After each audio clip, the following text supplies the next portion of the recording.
Good afternoon, everybody. Welcome to the live stream. Myself, I'm Piotr Kurzin, Geopolitics, former part of the UN World Bank, so on. We're joined by Professor James Kurlindsey in Cyprus, an expert on statehood, conflict, and, well, international relations, and Professor Michael Rossi, an expert on Eurasia and, well, comparative politics. I think that'd be fair to say, Michael, right? I can do that. Yeah, that's fine. I got my PhD in that stuff, so yeah.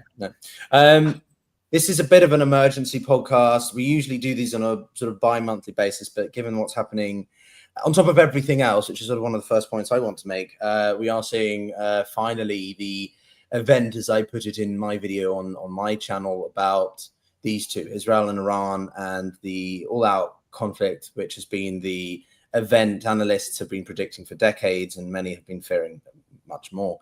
I think what I want to say first off is that in any other time, we would have been absolutely astounded by what had happened in India and how quickly the media cycle and our attentions have shifted away because of what's happening in the Middle East, let alone that we've seen exchanges between India and Pakistan for the severe time in 25 years, let alone the ongoing conflict in Ukraine. The point I'm making is that global instability is just unprecedentedly gone. Peace dividend is gone. The frequency and magnitude of conflicts and just sort of volatility is at an all-time high and only seems to be getting higher. But there's a couple of things that I think is worth noting from this. Number one, Iran seems to be unable to sustain its rounds of missile barrages at the rate that Israel can. They're technically a wave below, which demonstrates that they either don't have the desire to use all their missiles that they can, or that they're just not sure how to respond completely.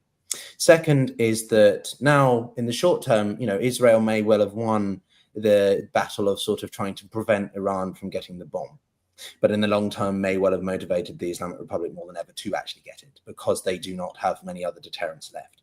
And then thirdly is, of course, the Donald Trump effect. Trump seems to be on this edge of wanting to get involved, and a lot of Republicans are, keen to do that. Bibi Netanyahu's dream of finally doing what he's thought of doing for decades is here. And there are a lot of Americans, Pentagon and all that, who sort of see this as an opportunity to finally take down Iran and the Islamic Republic, a systemic threat, and by extension cripple the also axis that, particularly the Russians and maybe the Chinese and the North Koreans are a part of. So a few random thoughts from me there. We've got many more, and James and Mike will have their own. So, I mean, maybe James, maybe we should come to you first, because you are in Cyprus, and the British have sent more jets to the region, and we have two big bases, whether or not you like that, in Cyprus, and you, I think, are overlooking one. So, I mean, what are you seeing on the ground? I can't believe I'm saying that, but what are you seeing on the ground? Is there a lot of activity? Well, no, I mean, Cyprus is very close to where everything is taking place. I mean, that much is clear. Some of the missiles were visible from here in Cyprus just a couple of nights ago. I didn't see it. I was tucked up in bed, I have to say, but there were sort of videos going around showing the missiles, and it was sort of reported in local media here. So Cyprus is incredibly close. I mean, for anyone who hasn't got a map handy, essentially it lies pretty much off the coast of the Middle East, pretty much directly east to where I am at the moment. You have Syria, you just head down slightly southeast from that, you get to Lebanon, then to Israel, Gaza, and then Egypt. So it's really, really very close to the scene of what is happening at the moment. And obviously there is a certain degree of nervousness. I mean, there's nervousness because, as you said, there are two large British bases here in Cyprus. These are sovereign base areas that were created at the time when Cyprus became independent in 1960. You've got a very, very big British air base, RAF Akrotiri, which is sort of over to the west of where I am at the moment. But on top of that, there's obviously also the concern that, if missiles overshoot for any reason, could they head towards Cyprus and things? So, obviously it's something that people are more than a little nervous about. But at the moment, obviously, the key focus is what is actually happening in Israel and the Israeli strikes on Iran at the moment. So yes, it is obviously being watched very, very closely here, just like everywhere else. But we are that little bit closer to the action. Haven't the Iranians used the Syrian government to relay a message to Israel? I believe that was something I read this morning. I didn't see that particular report. The Cypriot government, you mean?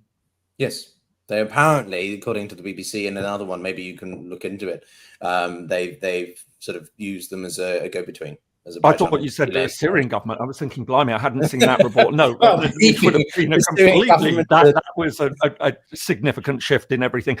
Look, it could very well have been the case. I mean, the interesting thing about Cyprus is that it's undergone quite a significant shift in its foreign policy over the past decade.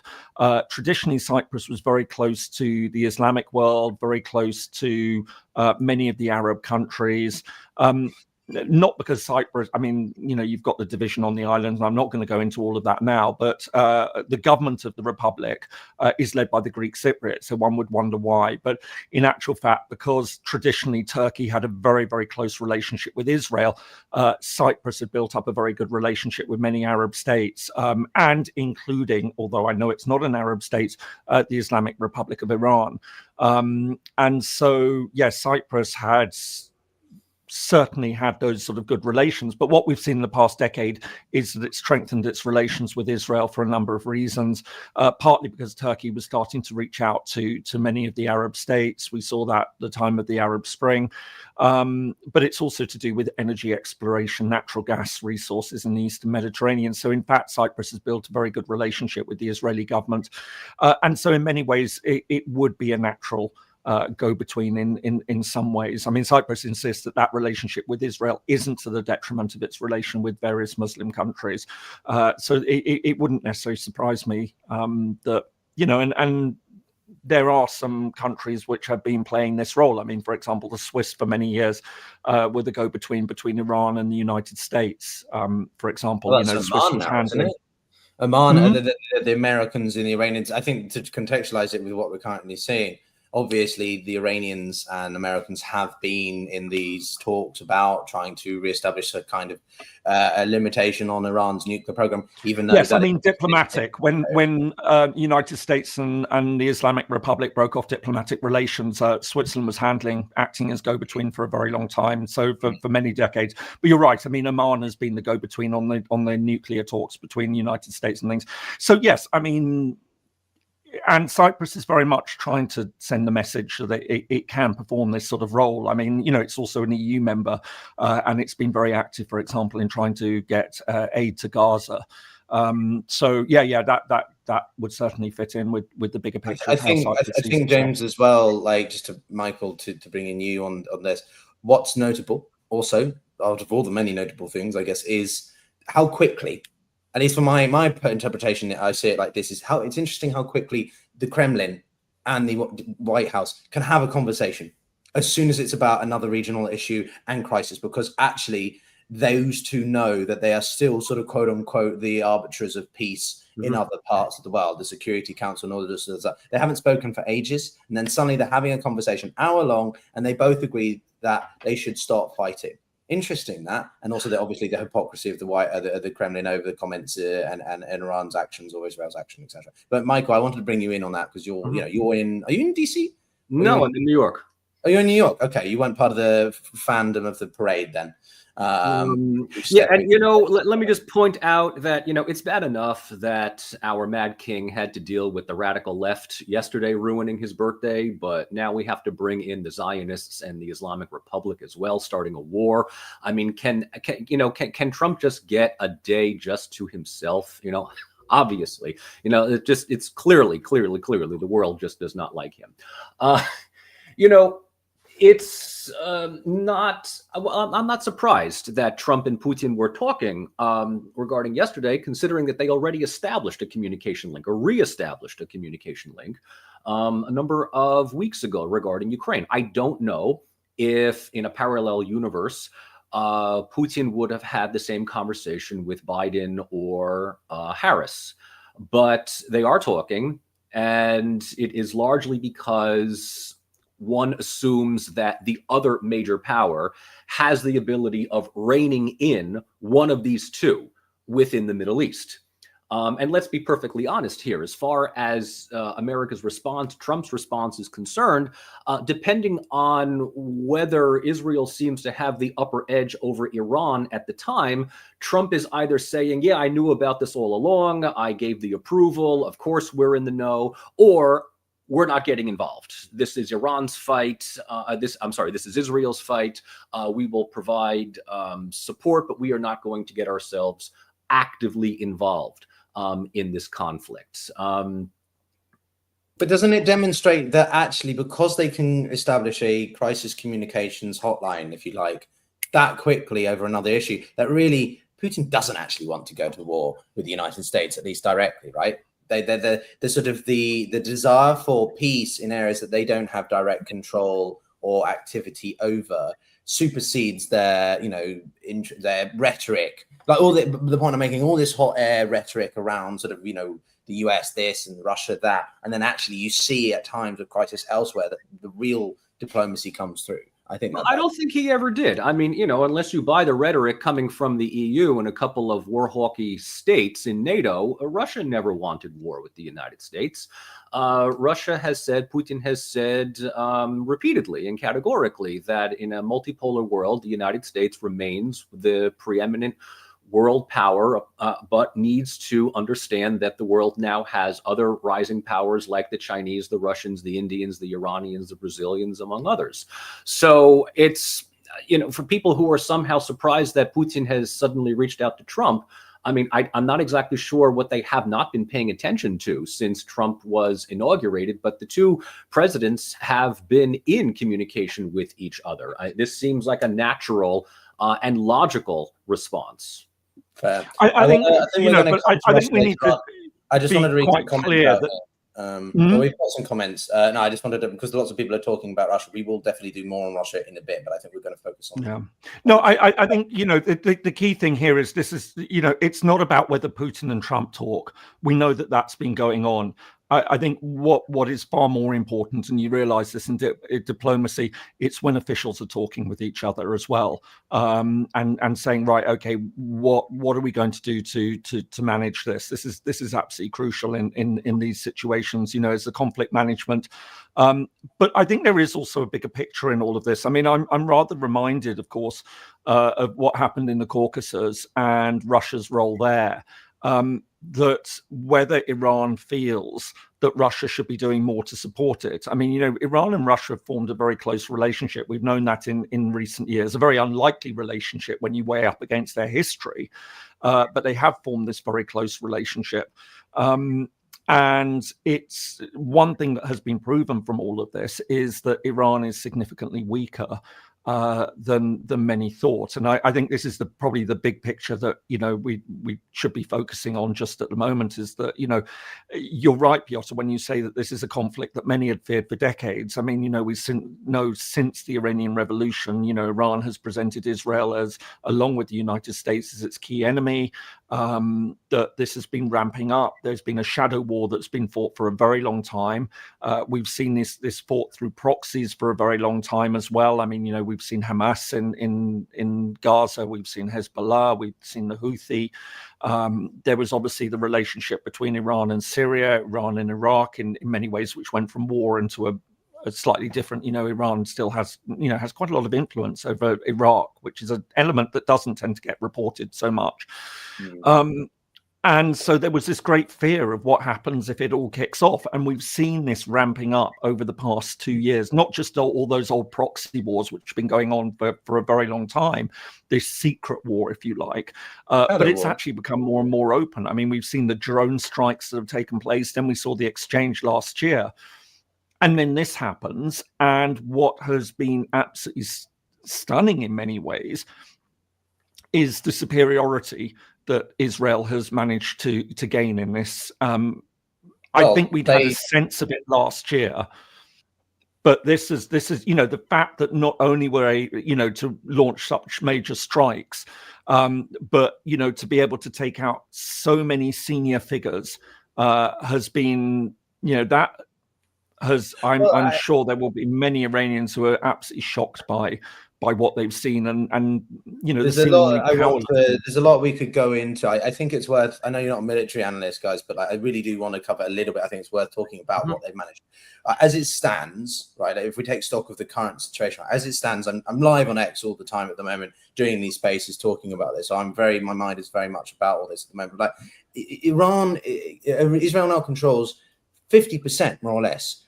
of Iranian airspace. Everything west of Tehran, Israel has basically established air superiority, and if they take over the entirety of Iranian airspace, that's air supremacy. Once you get air supremacy, it's near impossible to overdo that. And who's going to come to their aid, right? We can maybe speculate this on a little bit later. I find it incredibly unlikely the Russians are going to do anything. They can't seem to use their own air force to deal with Operation Spiderweb and the Ukrainians in their own airspace. So are they really going to leverage some of the military assets that are as valuable as their diminishing aircraft over a strategic partner? I don't think so. Also, the Ukrainian thing is very interesting because quite clearly the IDF and Ukrainian intelligence, Mossad, have been maybe not directly working together, but they're learning from each other. The pager attack that happened against Hezbollah last year was certainly an influence over the way that Operation Spiderweb was done earlier, in May. And now we've had this event. And I think that all these things coming together, along with the fact that clearly the Israeli government felt that if the US and the Iranians were going to get some kind of deal, then they maybe wanted to sabotage that, or Bibi felt that now is the time he had to move. The speculation on the motivation of that, I'm not pretending to know what Netanyahu is doing, but also keep in mind that this is all happening with Gaza in the background. And from context that I have in the UN, and I'm not as experienced as you guys, but your emphasis, James, on backdoor diplomacy is a really important one I want to underscore, because in my time working in the UN sphere, you see so much work going on between countries trying to communicate with the ones that are directly in a war between each other, sort of to try and get some kind of talk going. You might have 3 or 4 go-between states, right, to get that going. And the point I'm making is that it was quite clear to some people that France and a few other Western nations were on the verge of potentially recognizing Palestinian statehood. And maybe Israel doesn't want that, and so they want to shift the focus. Again, this is kind of speculative, but it points to the layers that we're talking about. Now, I want to do some housekeeping as well. We've got quite a big audience. So, we're going to I'm going to be monitoring the comments, and we're going to, obviously take your questions and things like that. But yeah, we're going to try and cover as much as we can. I just have to point out that Wade has said Iran is so weak that they hit the IDF, MOD and Haifa fuel terminal. Look, Wade, nobody's saying that Iran hasn't struck back, but if you believe that the Iranian response is anywhere close to what Israel has done, then it's probably they're a way behind, mate. Like they exactly. It's probably pointless having this this conversation of trying to persuade. I'm not going to dismiss that Iran is a capable, potent force. It's not Guatemala. No offense, Guatemalians, but you still have to treat it with respect. It's still very capable. But it has taken an absolute hammering. There's just no doubt about it. I mean, that is just simply the reality. This was a conflict that was feared for many, many decades, and it's now playing out. The other thing is this all point about air taking down one single F-35, if they've even managed to do that. That's one military asset. That's not enough to the entirety. I've read one report earlier saying that the Israelis have taken out the Iranians' production of radar. Their entire infrastructure and base where they produce radar systems and things like that is gone. And if they've taking out the military chief of staff, taking out the commander of the Revolutionary Guard. I mean, seriously, it has decapitated the Iranian armed forces. And yes, Iran moved to replace them very quickly, and it will have been. So I'm not saying all this to glorify, but I think what, this was a conflict that we were fearing for a very long time, and Israel has emerged very, very strong from this. Of course, there is the bigger picture of what happens next, how long, because Piotr, you make the point. I mean, Israel might have gained air superiority, but where does all this go? We aren't going to see a land war, that much is clear. And perhaps the saving grace in this whole situation is that they aren't neighbors, because I think then we would have been dealing with, it would have been horrific. No, I want to. Michael's sitting there probably a bit like, left out. But Michael, to bring no, I'm not left out. I'm here. just reading. I'm waiting for everybody. I'm waiting for the analysis of Israel's first sucker punch to be analyzed. Well, I think the thing is that look. Let's be Michael. Let me ask you a question on that, and then you can go off on it. Sure. But so the Americans obviously are the ones that are the only capable with the bunker busters, and Israel is actively gagging at this point on Netanyahu, at least for them to come in. And so it comes to the question of what is Israel's objectives here? Do they just want to do enough damage that the primary higher leveled or whatever, not as deep, shallower in nuclear facilities are gone? Do they want them to come in so that they can take it out completely 100%? Do they want regime change that the US does something complicitly as well, or they just support them indirectly? What's your, what are the end games here? What's the military objectives there? No, they want the American evangelical Zionists within the military-industrial complex to get involved in a war that Israel started and that America will finish. Interesting. Full stop. I mean, look, I agree with James. Israel achieved significant advantage over Iran in, I wouldn't call this a preemptive strike. This is a sucker punch. A preemptive strike is when you know that you're going to be hit by the other country and you attack them first. Israel should be awarded the Nobel War Prize. If there ever was one, we need to give it to Netanyahu. I mean, the man has been consistently successful in scuttling any kind of negotiated settlement between Iran and the West for the past 10 years. Ever since the JCPOA, which was initiated under President Obama, was started, which by all accounts was working. Iran was cooperating with UN nuclear weapons inspectors. And there were two people in the world that were upset by this: Benjamin Netanyahu and Donald Trump. And Trump because he could gain political leverage over this, and Netanyahu because he's just a guy that loves to find the shatter point to scuttle any kind of settlement between the West and a non-Israeli country that is hostile to Israel in the Middle East. He was able to scuttle JCPOA when Trump was elected in 2016. Trump pulls out of JCPOA. The negotiations continue for years without the United States.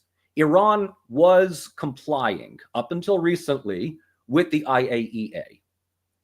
The narrative that Iran is building a nuclear weapon is based on Israeli intelligence, which sources are little more than "dude, trust me, bro." And the United States, I think you have a fair point on that. And a number of war hawks in the US that are complacent and allied with the Israeli state take this at face value. I think that there's a fair amount. The understanding that negotiations with Iran were slow but moving in the right direction were seen as detrimental to Netanyahu once again, who successfully was able to manage a crisis in which Israel will attack Iran, and the United States, as I have said repeatedly here and elsewhere, looks at Israel as an indispensable ally around the world. We will throw any other country under the bus except for Israel, and Israel knows this, okay? Netanyahu's biggest and most valuable, useful idiots live in Washington and to a lesser extent in London. And he knows that they are not going to allow Israel to fight this alone. Even though Trump says this is not our war, Rubio says we're not getting involved. We have given Israel the weapons, the money, the diplomatic immunity, the military green light to do what it will do. And if Israel is now asking the United States to be actively involved, it means that their opening salvo largely depleted most of their capability to attack Iran. Israel is a country of 10 million. Iran is a country of 80 million. If you honestly believe that Israel is going to single-handedly destroy the Iranian state just by itself, you really need to get out of the neoliberal bubble. And if you honestly believe that the population is going to rise up against the Islamic Republic in the name of Israel, I mean, look, let's be honest here. The population of Iran does not like the current government in Tehran. This is another thing that we need to discuss about on the ground here, how unpopular the government is. But when that government and the population are now attacked from the outside by Israel and by Proxy, the West, I don't want to say that this is a whole rally around the flag effect, but suddenly people that were critical, Iranians that were critical of their own government, are going to be even more critical of the international attack on that country. So Israel has thrown the firecracker into the crowd and is now expecting larger countries to come in and help it. Michael, I would say a couple of things to that, which is, I just want to make one quick point, which is, because I know James, and it kind of bleeds into what I'm curious what you think, James, but like, you are right, Michael. I personally was never, well, there's a difference between the government or the regime and the people, as I think we know. I hate the Islamic Republic, but I also really can't stand this ultra-nationalist Israeli government. I hate both of these entities. I do not think that if we had a more moderate government in Israel that this might be happening. And if it was, it wouldn't be under quite the same circumstances. I like to believe, maybe falsely or whatever, some people on one side of this argument will think maybe, that the JCPOA was working and that it wasn't a disastrous deal. But equally, this is the Islamic Republic, and the mullahs are not exactly the most trustworthy group. I worry about whether or not they really were complying longer term, or whether it was fainting and that they were continuing to do enrichment in some of these much deeper facilities. But equally, attempting to deliberately scarper the negotiations, which is what a lot of people believe, is not necessarily good. And this is where it brings in my question to you, James, or sort of a point that I was listening to another podcast made very well by Rory Stewart of the UK, which is that this is arguably a preemptive strike in the eyes of Israel. It is a, strike done to ensure self-preservation because of an existential threat. However, the gray zone around that in international humanitarian law is high. And some people have said that this is not within, well, it's not legal. And what Israel has done is not right or illegal at all. So there is a huge debate now around this. Is it a preemptive strike or just an act of aggression against a state that was, well, is obviously a destabilizing force, but ultimately was not doing anything quite this level? So I don't know, James, what's your thoughts on that? Look, I think this is one of those situations where you can hold all sorts of competing views that aren't all incorrect. I mean, you can take lots of different positions. So you can take the position that yes, Netanyahu has quite clearly been warmongering, but I think you can also take the view that as leader of Israel, that Iran had just been judged by the IAEA to be in breach of its obligations. There has been a lot of concern that it's been on the verge of producing fissile material. That this is a regime that, listen, there will be a lot of people out there who will just simply probably be cheering on Iran because it's anti-Israel. Fine, take that view if you want. But the reality is that this is a regime that has spent almost half a century declaring Israel to be its eternal enemy, to wipe it off the map, to eradicate it. And it's on the verge of producing material which will allow it to create a nuclear bomb. And at that point, you have to say that any serious Israeli leader would have taken the view that, do we strike? And there was a lot of people who felt that maybe Iran was trying to string the US along to give it the time in order to complete that process. And I realize there will be a lot of people watching who will take a pro-Iranian position, people taking a pro-Israeli position on this one. I'm just simply saying, right, okay, let's look at all the different factors that come into this, that, and let's not build up one side against another or anything in it just because you don't like the other. But at the same time, let's not view Iran as the complete victim in all of this that many people want to present it as saying, and that Israel has just carried out this strike and it violates international law. Iran has been developing a nuclear weapon. Now, everyone can say, well, and then you're going to get the view, but Israel's got a nuclear weapon. And yes, it's widely accepted that Israel is a non-declared nuclear power. But again, if you look at the broader who's context, allowed, I'm going to be devil's advocate, James, who's what, because the United States is the de facto biggest military power with the most hard power, that they can de facto tell everyone that you're not allowed a bomb, you can have a bomb. I'm being devil's advocate deliberately, obviously. No, I mean, look, the reality is that who's America and Israel to say to the Iranians, you can and can't do this? It's not for America and Israel to tell the Iranians. Are they not? It's not for the Americans or the Israelis to tell Iran that they can't have a nuclear weapon. It's for the international community. There are treaties against this. Unfortunately, what we have seen is that countries have violated this. I mean, it's not just Israel that has done this. I mean, India, Pakistan have violated the prohibition on developing nuclear weapons. North Korea has violated the prohibition on developing nuclear weapons. And the reality that Israel would say is that once you have developed those nuclear weapons, it's very, very difficult to close that barn door. And then you create a much more dangerous situation. So look, I am just trying to say that, listen, one can understand, and of course, there will be lots out there who would say, yeah, but it's just Netanyahu wanting to be a warmonger.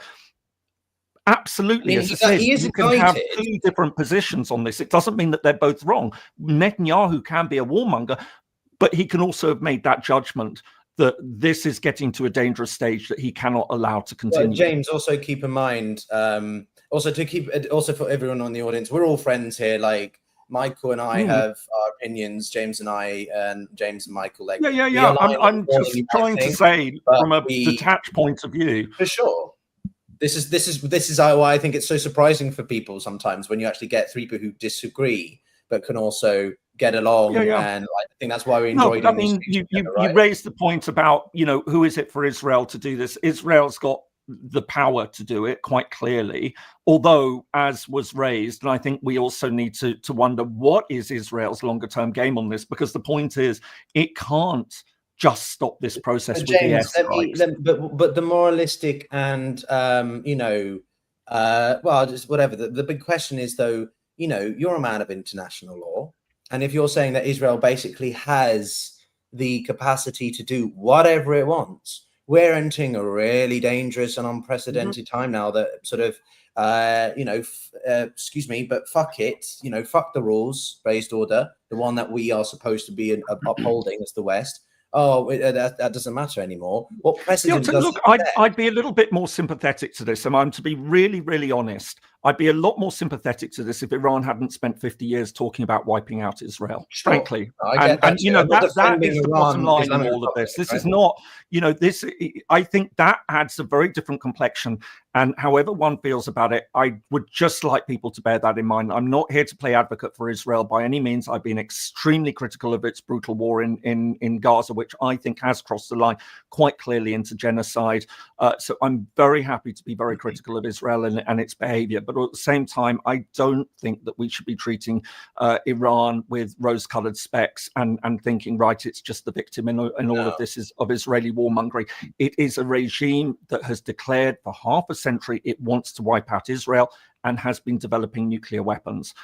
I think most countries would say if they were confronted with a foe like that and they were in a position to do something about it, that they would act. No, fair enough. And again, I'm not trying to be deliberately. We've got a lot of people listening. Some people I'm hearing, I'm reading messages on the comments, and people are saying, this is the first time I've seen these guys. This is really good chat. So I think it's important to have the conversation and be blunt about it. Absolutely. This is an incredibly important issue. Let me throw this in. So James, by the rationale, Iran for the last 50 years has stated on it, thing, right? Israel needs to be wiped off the map. Death to America. Right? Those are the two rhetoric. That's the thing. It's not just a rhetoric, Michael. Let's remember that it has been funding Hamas. It's been funding Hezbollah. It's been funding the Houthis. It was supporting the Assad regime. It's a little bit more than just rhetoric as well. There's been a systematic attempt, and there has been effectively a shadow war fought between these two countries for a very long time. But it's on the verge of reaching territory that makes it that much more dangerous. So the big question then is this, because in addition to Iran, we have a country like North Korea that's effectively stating that a number of other countries also need to be destroyed. Rhetoric is one thing, capability is something else. You just said before that you've said before, Iran does not have the capacity to do what its rhetoric claims it to do. What do we then do? I mean, countries say a lot of things. Do they have the capability of following up on that? Israel says a lot of things as well. Do they have the capability? Do they have by themselves, even with all of the money that's that the whole my point, Michael, country gives them, the green light, the vetoes at the UN Security Council, the genocide that they are committing right now, which I know you can't be committing the two things together. You know, it's sort of like, the greatest thing about the IAEA had just judged that Iran is that the Israelis are still committing genocide against the Palestinians. But yes, and that's something which as I say, I condemn. But I, at the same time, understand that the IAEA has just said that Iran is in breach. There is a substantial body of thought that believes that Iran has been stringing this process along. I naturally would have preferred to see a continuation of the diplomatic process. And I'm not here, as I say, to act as a spokesman for Israel. But what I am saying is that let's not treat this as just, Iran is the innocent party in all of this. It had just been held to be in breach of its obligations by the IAEA. There is a significant body of thought that believes that it's on the verge of being able to put together a nuclear weapon. I've got a question that I want to throw into the mix here, because I think it's worth doing. A lot of the comments here, I see this not only or merely as sort of, it's about Iran versus Israel. It's about a broader movement, or when people support Iran, what I'm seeing a lot of comments are, it's about a resistance. So do you think sort of, is it one of the biggest, I think, ambiguities around all of this is just how supported the Islamic Republic regime is. There's a lot of debate that Iranians don't like it at all. They hate it and they want to throw it over, etc. But then there's the other argument, which is that, well, people sort of have been living under it and gotten used to it. And the West obviously overplays that because it benefits their narrative of wanting to get a more pro-Western government in. So it's sort of, do as many Iranians inside the country support the regime, or is it more outsiders, people who see what the resistance of the Islamic Republic actually believe it more than it is? Do you know what I mean? How much of it is actually Iranians versus people who see it and think the support of, because it symbolizes resistance against Israel, resistance against Western hegemony and US interference in the Middle East for decades. These themes often come together. Under this sort of similar point, which is to sort of, stop Western imperialism. Well, personally, I do think that the Iranian people would like more options. Maybe they don't necessarily dislike the system as a whole. I don't know. I really am not an expert on intricate internal Iranian politics, but, or maybe I'm blindsided my preference for a more, liberal Iranian. It's one of the oldest countries in history. It's one of the most remarkable countries. I'd love to go.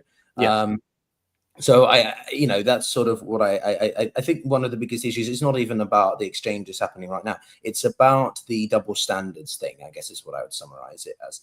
And clearly you guys have quite different views on that. I mean, admittedly that you're not necessarily disagreeing that what Israel is happening in Gaza versus what's happening right now, but it's sort of more, you frame it slightly differently. I don't know if that's what I'm trying to sort of summarize what you guys are, debating about, right? So let's take the Iranian perspective. Let's leave Israel out of this for the moment, because I think that you raise a rather good question here, and that is that the global response, the Telegram response, the internet response tends to be pro-Iranian rather than being pro-Israel. And let's divide this up. You have the people within the country of Iran. You have most of us are outside of that. And this is not a quantitative analysis by any measure. But I think that the support for Iran has less to do with the Iranian government, less to do with the Islamic Republic as it is, and the idea that Iran is, I'm sorry to say this, giving Israel a taste of its own medicine from the last 1.5 to 2 years. So you see the visceral reactions on Telegram videos of Tel Aviv being hit, Haifa being hit. And it's finally being like, aha. The Israelis are finally, who have been cheering for 2 years about what they've been doing to Palestinians in Gaza and the West Bank, mind you. And they're finally, chickens are coming home to roost. I mean, this is just a visceral internet response. When it comes to Iran itself, let's be clear. Most people outside of Iran don't know what life is like inside of Iran. And James and I will agree on this, I would say 100%, that the Iranian government has been in power for nearly 50 years and is unbelievably repressive, but at the same time, unbelievably corrupt and largely inept. I mean, it is sort of this old crumbling system that is trying to hold on to some kind of ideological dogma, which I have not been to Iran. I know people from Central Asia who have spent a good amount of time in Iran, both in the past and in recent months. Large parts of Iran today are populated by people under the age of 30 that have little to no love for the government. The strict use of Islamic dress, the veils, everything else, largely gone in northern Iran. People are just going out wearing as much secular clothing as possible, dyed hair, pierced ears, tattoos. I mean, some of the most, cosmopolitan looking people out there. Now, that doesn't say that these are people ready to overthrow the government and support a pro-Western, pro-US, pro-Israeli ideology. But what it means is that the population, and, I can't help but think about other countries that have people that hate the government, but suddenly that government fell afoul of the West, whether it was Milosevic in Yugoslavia, Saddam Hussein in Iraq, whoever it happens to be, but suddenly they become under attack from the West. And the West now effectively says this whole country is ideologically committed to this one government, where the people inside are now forced to ally with that government against the outside. So it completely destroys any nuances that the public might have. And of course, the fact that the country is attacked by Israel means that, opposition to the government, opponents, dissidents, they have no love for Netanyahu. They have no love. They have no trust for the West.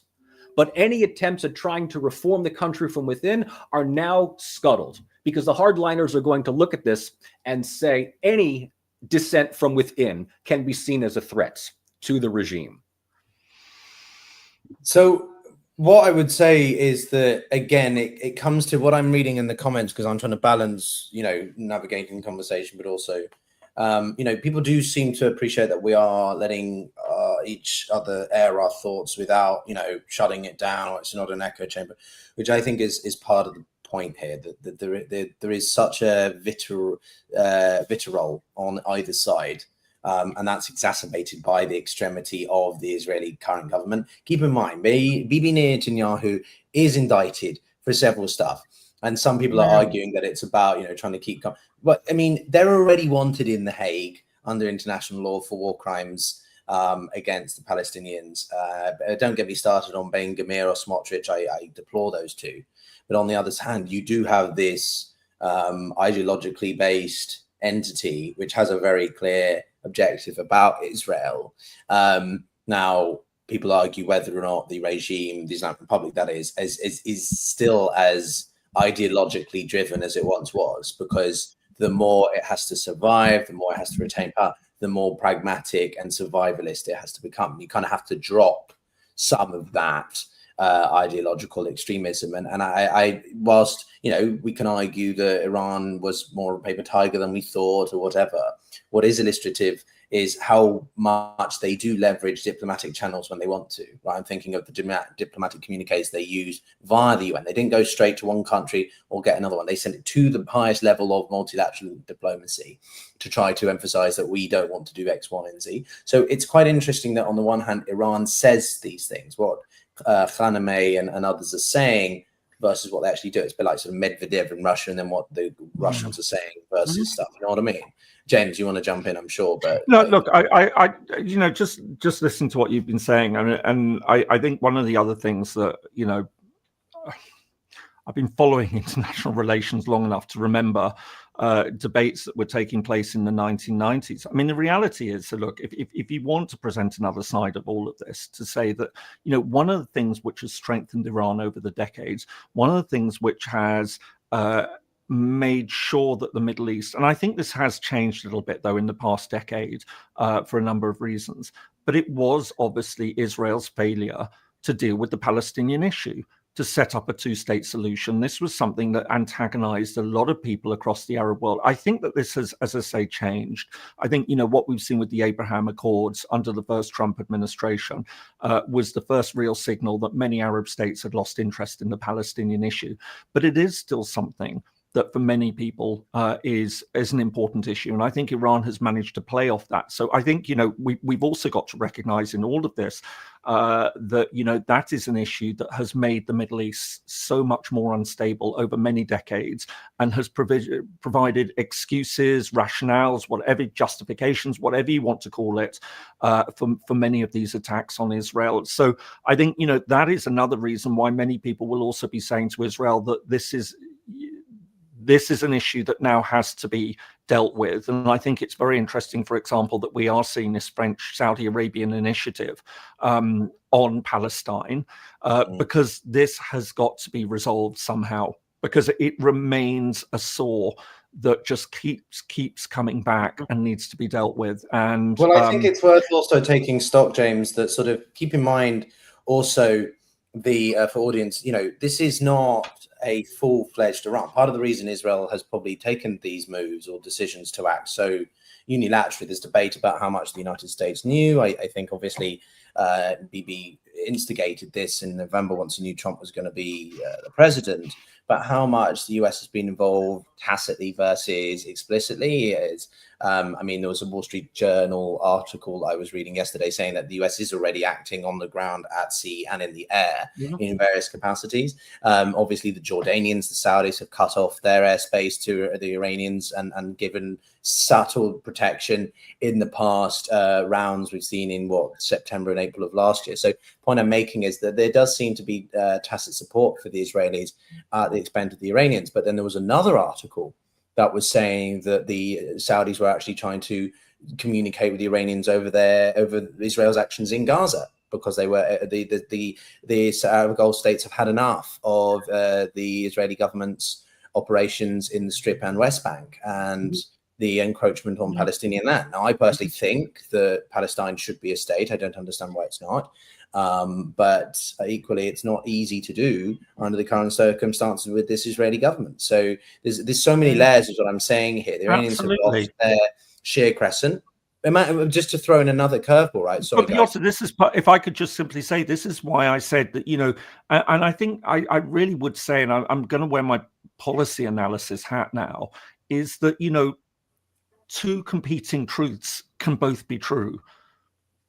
It don't sort of make this that because you believe one thing that something else can't be true. And it comes back down 100%. To it that, there are a lot of countries out there that might hate what Israel is doing in Gaza, but also have no great love for Iran. And just say, and as you said, you're closing off airspace and things, don't want this escalated. Iran is not the great savior. And I think that a lot of people might be sort of taking this view that they don't like what Israel is doing in Gaza.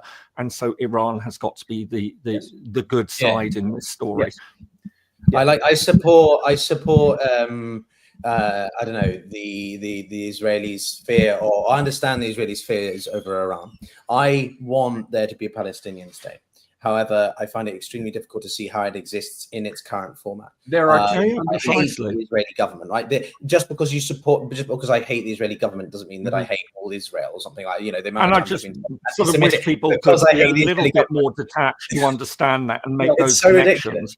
Why does it have to be so binary? We need to also understand something here, is that those that are making the connections between what Iran is doing in Palestine, I think, are wishful thinking here. Iran has not said anything about Palestine.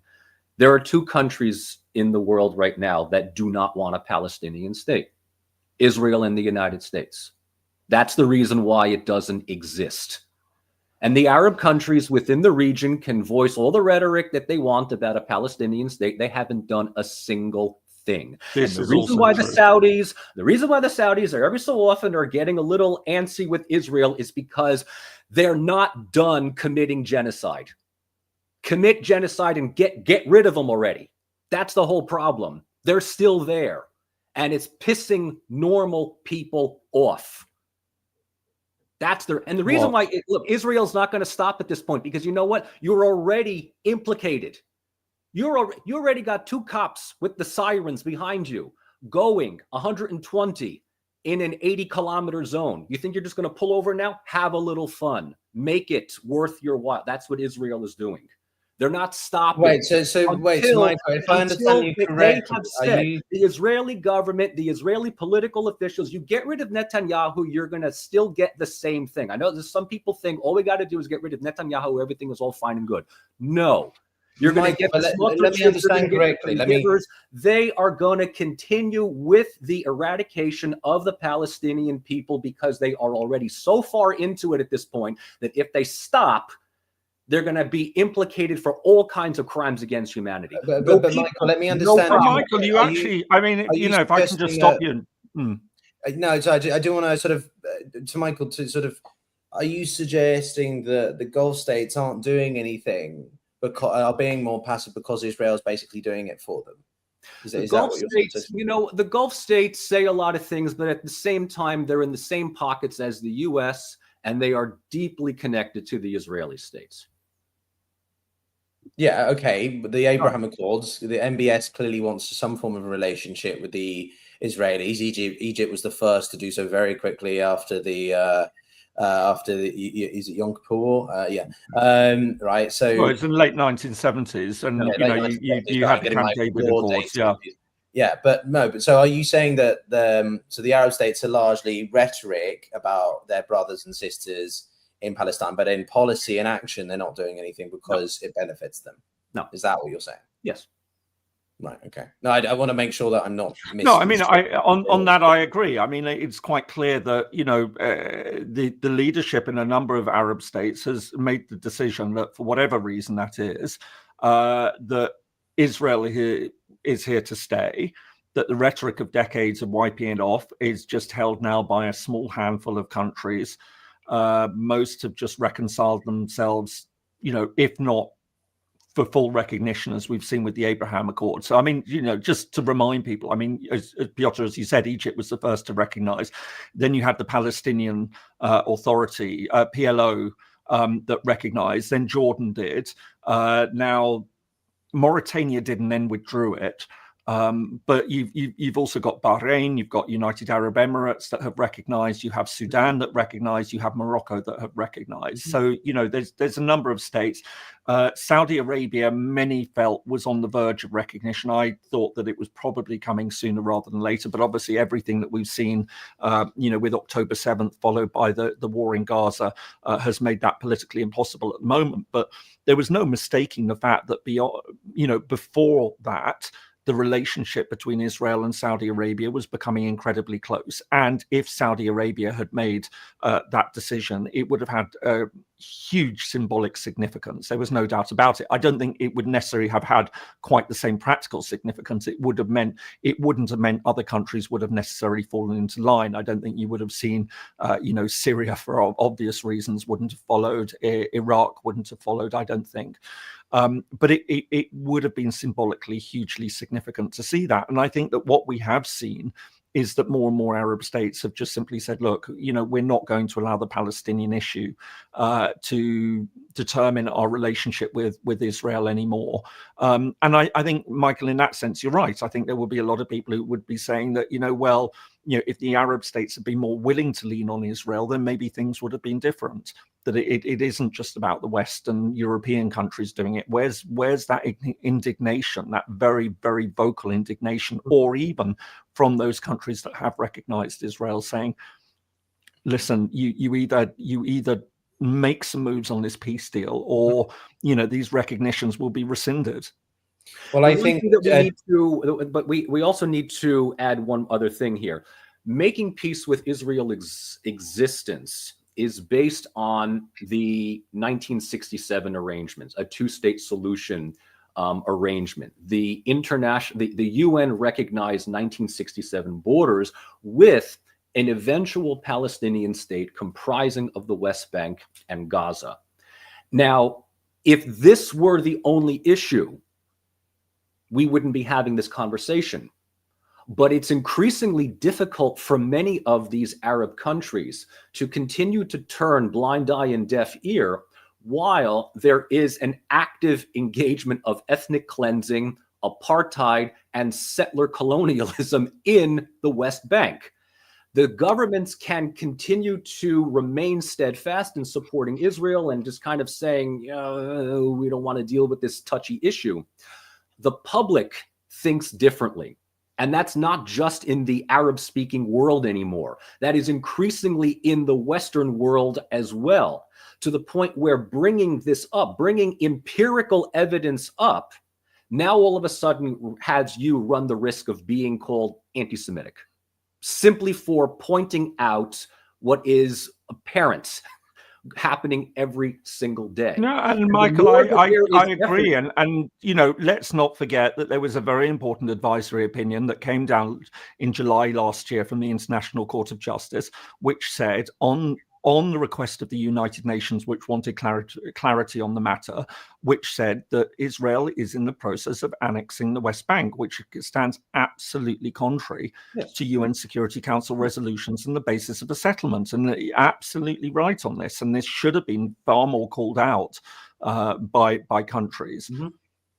Absolutely. I think, you know, we can point very, very clearly to all sorts of violations of international law that Israel has carried out. Its annexation of the Golan Heights, for example, which took place back in 1981. I mean, you know, there's a whole litany. I mean, that's not.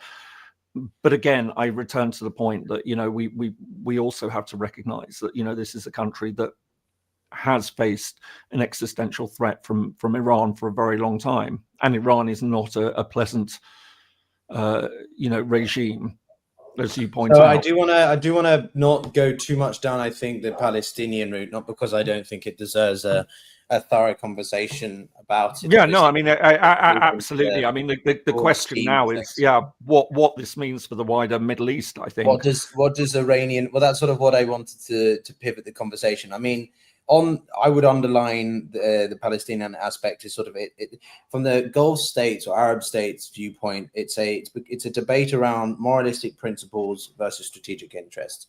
On the one hand, you have them releasing the statements, the Qataris, the Saudis being very unequivocal in their support for Palestine and their brothers and sisters, as we've seen from the foreign ministry of Saudi Arabia. But their actions, well, they're not doing anything. When the Jordanians and the Egyptians are not willing to take the Palestinians, not that they should have to, obviously, this is not something that should be happening in the first place. That calls into question sort of what really is driving the governments of these countries. And I noted one comment, I think not from my channel. It's difficult. Unfortunately, I can't tell whose channel it's coming from. Otherwise, I would mention that. But they were sort of saying that, keep in mind that the authorities, the people who lead these Arab states, were the entire Middle East as it currently is cut up was carved up by the British and the French predominantly, and you know, and so those countries have had a role, quote unquote, historically in putting entities, in with sort of interests that are benefiting of the West or something like that. So I certainly think that has a role to play, but I don't want to go too far down the historical context rabbit hole, because right now we have missile barrages ongoing between these two, and it's this sort of increased isolation and the unprecedented sort of erosion of Iran's perceived influence and power that is part of it. Yes, of course, again, they are capable, don't get me wrong, audience, that I'm only saying that the Iranians don't have any ability to do anything. That's not what I'm saying, but my point is that they have lost Hezbollah. They have lost an entire nation state in Syria, which I think was the biggest fact, because you can argue how much of that was related to events preceding it, i.e. Iran and Israel events. But if Syria's government regime change had occurred at any other time, a couple of years ago, that would have been huge. But it's so lost, blurred in everything else. And the sheer crescent that goes from Lebanon all the way down to Iran was such an intrinsic part of Iran's destabilization or whatever regional influence strategy. And so now what does that leave us? That leaves us with the Badr organization or whatever, these militia groups that are dotted around Iraq, and the Houthis. And one interesting scenario I sort of have mentioned in a couple of posts on X and my YouTube page was to what extent could the Iranians, I'm doing scenario thinking here, to what extent could the Iranians target directly French, British, American bases as they've threatened to do, right? Mm-hmm. I'm sort of bringing it full circle. We've been on the air now for an hour, and we started this conversation a bit like that. An alternative that seems to be gaining traction is that the Islamic Republic shuts the Strait of Hormuz, yes, which is 20% of oil supply. The Houthis control the Gulf of Aden, and that's obviously a massive shipping lane into the Suez Canal. What does that do to oil prices? They go up. That benefits Vladimir Putin and his war and his coffers for his campaign in Ukraine.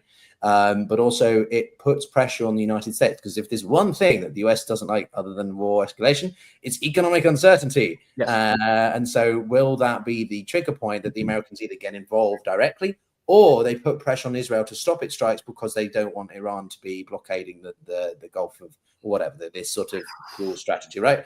Do they have the capacity to do that is another question. But these are sorts of some of the thoughts that are going through military analysts, geopolitical analysts, and so on. So I just wanted to throw that into the mix because I think it's quite interesting. Is Iran going to go fast and just go and get the bomb? Now are they just going to go whole hog, head down, and just go for nuclear enrichment 100%? I mean, one never knows in these situations, but I mean, I'd be surprised if Iran were to go against British, French, American targets. Yeah, because I think that it would involve them. I think it would be more likely. All right, so we Piotr, as you said, there's a number of different factors here, and it's trying to work out what the end game is in this. Is the thinking now in Tehran? We have taken a serious bloody nose. Maybe it's time that we really sew up this deal on limiting our nuclear capabilities. We really want to pursue this for peaceful means. And do you think Israel's going to allow that, James? No. But this is the thing. This is what the negotiation has been about. I'm just trying to sort of say, right, okay, there's two particular avenues, if you like, that you would imagine that the Iranians would be taking their view on. We've suffered a hit. We've suffered a defeat, and a fairly stunning defeat at the hands of the Israelis. They're not going to say it publicly as such, but is this the thinking that you're going to have in certain corridors within Tehran that would just simply say, let's cut our losses and come back and do a deal? Or will the view be, this has proven exactly why we need to press on and have a nuclear weapon and just say, right, okay, we're going for it. And at that point, does that then bring the United States into it? Because if Iran then does look like it's going for it, and if the Israeli influence on the United States is as strong as has been suggested, then that becomes much more realistic. And I think going against British, French, US targets is going to be so. Really, I think the argument at this stage would be, if Iran is genuinely interested in pursuing a more peaceful relationship generally, then it would be to say, right, okay, let's get this deal sorted out. Well, I do want to just look. As I say, this is just trying to think. How would it be that decision makers would view this? And can I just say one other thing? That I mean, one of the things I'm always very aware of, and and I always would say to students is, it's one of my 3 points of policy analysis I always emphasize is, it doesn't matter what you know to be objective truth. Nothing matters less when you're trying to understand how parties are going to respond in any given situation. It's the dictum, what people perceive to be real is real in its consequences. Never base your analysis on what you know to be as objective truth. Yeah. What you have to do is think, right, what is it that the parties will view as objective truth, whether that's real or not, because that is what's going to drive their decision making. Well, keep in mind, a huge proportion of this is the war of narratives. Yeah, and both have no. We have the war of narratives, but I'm saying you've got to go beyond that and think, how is it in any given situation to, if you like, almost climb into the mind? What will people in Tehran, what will decision makers be thinking at the moment? And it's a very, very difficult one. You get into all sorts of cultural issues, and this is why people who know countries, and I'm going to give a big up to the area studies community in this world, you know, the people who actually spend their lives studying countries, studying regions. Yes. So that they understand those cultures, that they understand the languages, that they, you know, understand the thinking that goes behind it. These are the people that, frankly, more and more sort of foreign ministries need. It's not just a case of thematics, is it? It's area studies. I think that's an area. Yeah, but it's precisely to try and give that understanding. I do want to make one point quick, which is that the Iranians, as we talk about, you know, their options and choices, they've launched another wave now. A comment I saw was from an Israeli. He's had to go into a bomb shelter. So, you know, whilst we're talking from our respective parts of the world, I also just want to be sort of, you know, but also, I mean, you know, sometimes there are real people. We have to understand that, you know, different cultures work in different ways. And I remember, you know, this was really clear. I remember very much, and Michael, you'll remember, Piotr, you're probably a little young, but it has now entered. I don't mean that in a disrespectful way. No, I know. It's the reality. A lot less. I remember the run up to the Gulf War, not the Gulf War I, but you know, the US invasion of Iraq. A lot of people said that if Saddam Hussein didn't have WMD, why didn't he just come out and make it very clear? Why didn't he just let it? Because it was a face-saving thing. Yes. For him, he needed to be able to show that he was standing up to the Americans. He couldn't be revealed for being the paper tiger that he really was. And so he would rather have gone to war, a war that he probably knew he could never win, rather than be seen to be capitulating. So and I think this is why, as I say, sometimes you've got to understand, because I remember at the time, a lot of people didn't understand, why is this? Why is he not just saying, let in the inspectors? And let them get on. I think the reality in that situation is Bush was itching for a war. I mean, Michael, you'll remember exactly what it was absolutely. like. There was no question about it. There was no question about it. So, look, I mean, you know, in a way, James sort of answered the question that I was going to pose to him. And this is the reason why, at the end of the day, we're on the same page. And that is, objective truth is going to always be marred by narrative. And, you know, the big question is that we're asking is, what are Iran's options? Have they taken a blood? They have been hit significantly. In fact, just in the last few hours, you know, Israel had hit their sewage system. So now parts of Tehran are flooded. Does this mean that the Iranian state is going to collapse? No. Have they taken a have they taken a beating? Yes. Both countries have basically they're committed to shooting themselves to hell at this point. Iran's actions are largely going to be based on the perceptions of one of two things. The first is the United States going to fully involve itself in defending Israel? Most analysts who know U.S. foreign policy are going to say they will, because there are no greater Zionists in the world today than those that are running my country. And this is not just Trump, and it's not just Lindsey Graham, and it's not just Chuck Schumer, but it's the idea that, look, last week there were debates for the mayor of New York City. And a question, not a satirical question, a serious question was forwarded to all of the candidates. Two things. One, would you visit Israel? And two, do you believe Israel has the right to exist? To which any rational response to somebody running for mayor of New York City is, I'm running for mayor of New York, not Tel Aviv. What the fuck does this have to do?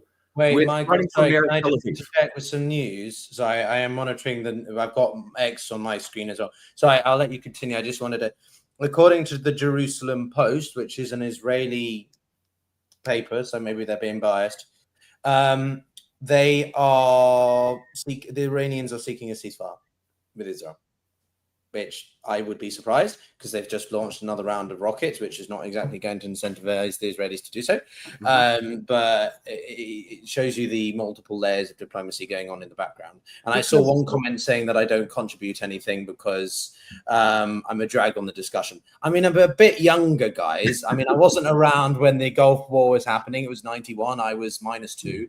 So I think that's a bit unfair. Oh, Gulf War One. Gulf War One. Yeah. But the other thing the other thing I wanted to say is, what was it, about 2 days ago, Khamenei had also said that if, any country that aids Israel gets involved, we will attack their bases. We will attack their military bases, to which, and I mean, any sane person would say that this is a death wish. I mean, you attack an American military base, American, more or less, that is all the pretext that they need. I mean, it doesn't matter whether you have a Democrat or a Republican in the White House. I mean, we have Trump. When his ego is wounded, trust me, he retaliates. Take a look at what's happening in the U.S. now.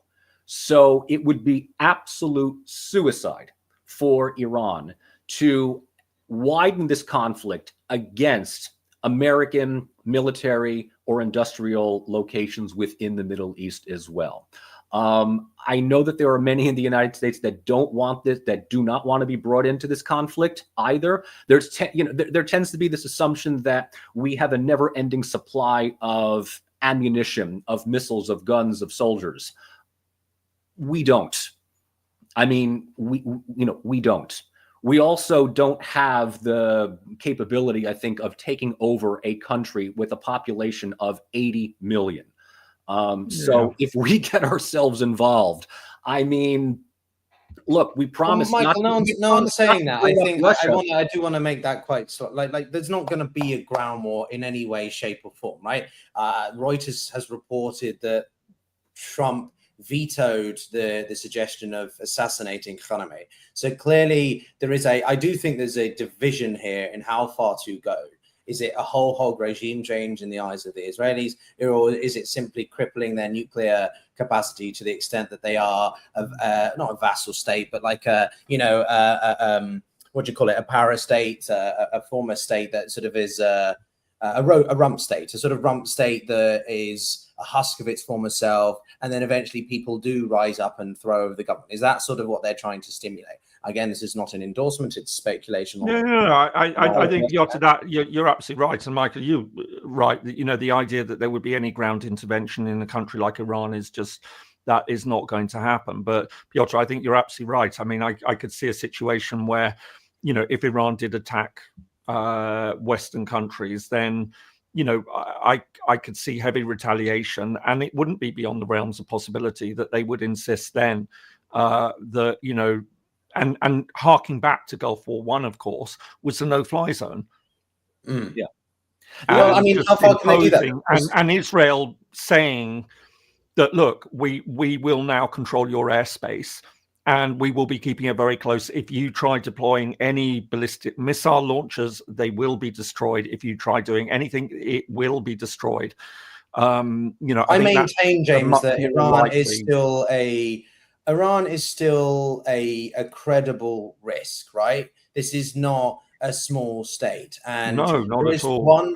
There is one particular country that I'm aware of that could go further in helping them get, quote unquote, the bomb, right? It's not the Russians. To answer a question from the comments earlier, but no, the Russians do not want the Iranians to have a nuclear weapon. That's pretty clear. And I think even if you're pro-Russia, pro-US, it's pretty clear they don't want the Iranians to have a nuclear weapon. I think There's another country that's even more reckless, which is the North Koreans. And the North Koreans have already had a role in providing information to the Iranians historically. And given their growing exuberance, shall we say, in international playing or international affairs, right? What they've been doing in Kursk and supporting the Russians. This is emboldening Kim Jong-un. And I wonder whether or not the North Koreans could be a player, again, behind the scenes, who help fast track, streamline the Iranians, especially if the Iranians are crippled as they are with the loss of their proxies. What do the North Koreans want or need? They need another strategic partner, another ally, quote unquote, to counterbalance against the West. And so to see them fall, I don't think so. But then, of course, there is Russia. Would Russia allow Iran, quote unquote, to fall?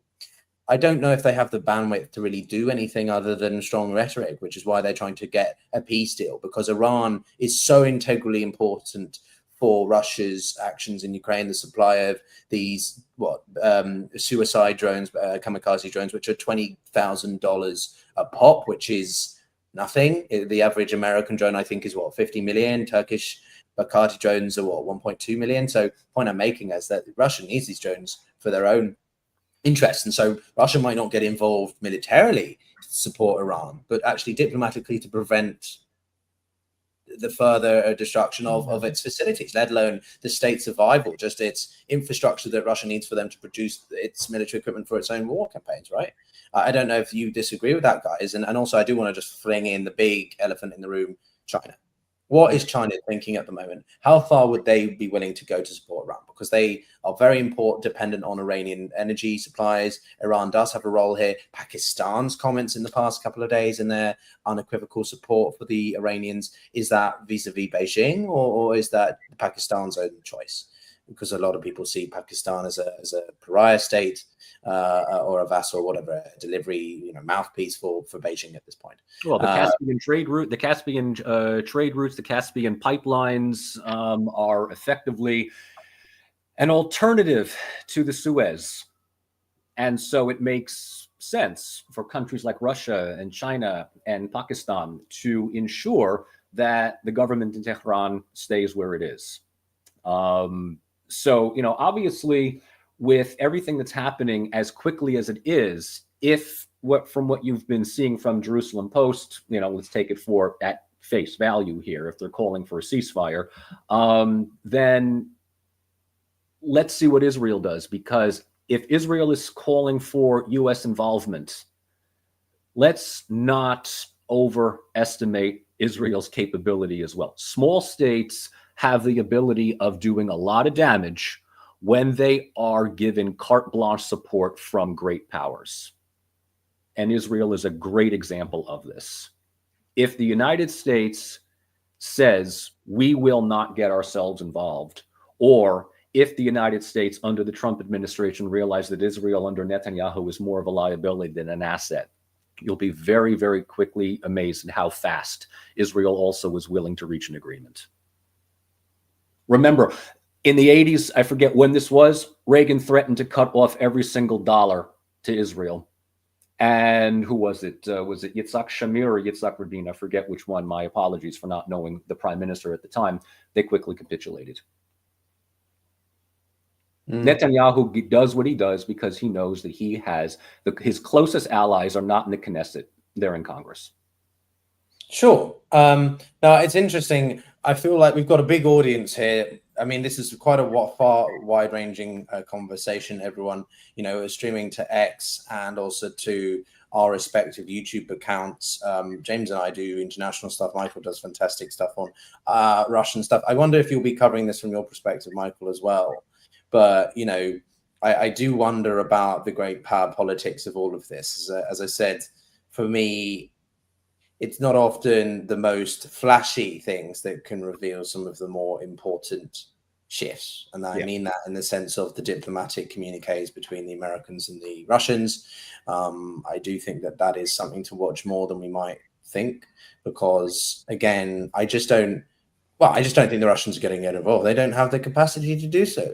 They can't risk their own military assets in their own airspace, let alone getting involved directly.